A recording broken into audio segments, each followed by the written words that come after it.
કેજરીવાલના પ્રચારમાં ભાજપના ધારાસભ્યે નિવેદન આપ્યું છે। અમિત ઠાકરે આપ્યું છે ચૂંટણી પ્રચારમાં એક વિવાદાસ્પદ નિવેદન। તેમણે કહ્યું કે જુહાપુરાને જોધપુર બનાવવા ભાજપને મત આપો। જુહાપુરાને ચંડોળા બનાવવા કોંગ્રેસ અને એઆઈએમઆઈએમને તો છે જ। અહીં ઘણા લઘુમતી મતદારો રહે છે। લઘુમતી મતદારોને તમામ સુવિધા આપી જ છે અને ભારતીય જનતા પાર્ટીને વોટ આપો તેવી અપીલ તેમણે કરી।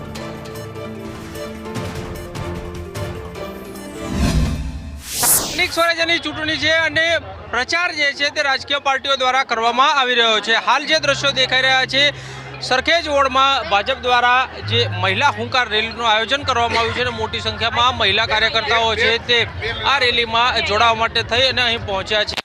વિસ્તાર જે છે લઘુમતી વોટ ઘણા છે, પરંતુ ગત વખતે પણ ભાજપ જે છે તે જીત્યું હતું અને આ વખતે પણ ભાજપ કેટલો જીતનો વિશ્વાસ વ્યક્ત કરે છે ધારાસભ્ય અમિત ઠાકર સાથે વાત કરીશું। અમિતભાઈ, શું કહેશો? આ વોર્ડમાં આજે એક રેલીનું આયોજન છે, જીતનો વિશ્વાસ કેટલો?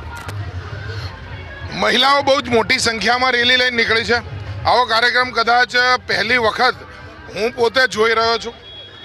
મહિલાઓની સ્પેશિયલી રેલી, અને એ રેલી એટલા માટે છે કે આ દેશની સૌથી જૂની પાર્ટી જેણે 75 વર્ષ સુધી માત્ર મહિલાઓ સાથે અન્યાય કર્યો, ચૂલા ફૂંકવા માટે જેણે મજબૂર કરી, અભણ રહેવા માટે જેણે મજબૂર કરી, કુપોષિત રહેવા માટે જેણે મજબૂર કરી, હવે એને જ્યારે નરેન્દ્ર મોદીજી શક્તિ આપવા જતા હતા, એને વિધાનસભામાં ધારાસભ્ય બનાવીને, સંસદમાં સાંસદ બનાવીને જ્યારે મોકલીને મહિલાઓના મુદ્દાની ચર્ચા કરવા માટે મોદીજી જ્યારે જતા હતા, ત્યારે કોંગ્રેસે ફરીથી ઉબેટ બનીને આ ખરડાને રોકવાનું કામ કર્યું છે। આ ખરડાને રોકીને એમણે પોતાનો જે અંતિમ મૃત્યુઘંટ છે એ વગાડ્યો છે।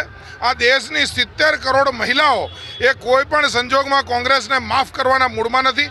સરખેજની આ મહિલાઓની રેલી એ રાહુલ ગાંધી સુધી, સોનિયા ગાંધી સુધીનો મેસેજ છે કે મહિલાઓ હવે સડક ઉપર ઉતરીને નરેન્દ્ર મોદીજીની સાથે રહીને એ કોંગ્રેસની સામે આર ને પારની જંગ લડી લેવા તૈયાર છે। એ જ આ રેલીનો સીધો મેસેજ છે। મતદારોને શું કહેશો? કયા એવા મુદ્દા છે કે જેના આધારે મતદારો છે તે તમને વોટ આપે? આ ચૂંટણી માત્ર ને માત્ર કોર્પોરેશનના કામોની, સોસાયટીઓ સુધી કોર્પોરેશનના વિકાસને પહોંચાડવાની ચૂંટણી છે। ભારતીય જનતા પાર્ટીનું કોર્પોરેશન બનવાનું છે।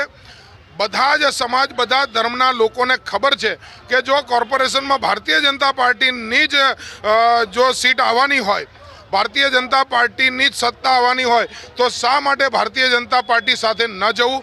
કોંગ્રેસ હોય, એમઆઈએમ હોય કે આમ આદમી પાર્ટી હોય, આ બધી જ પાર્ટીઓ અહીંયા ડિપોઝિટ ગુમાવશે અને ભારતીય જનતા પાર્ટીનો એક જબરજસ્ત વિજય પ્રાપ્ત થવાનો છે। હવે જુહાપુરા જોધપુર બનશે?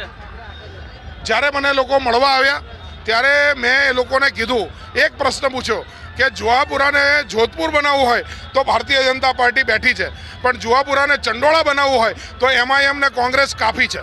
કેમેરામેન મેહુલ પટેલ સાથે કશ્યપ જોશી, સંદેશ ન્યૂઝ, અમદાવાદ।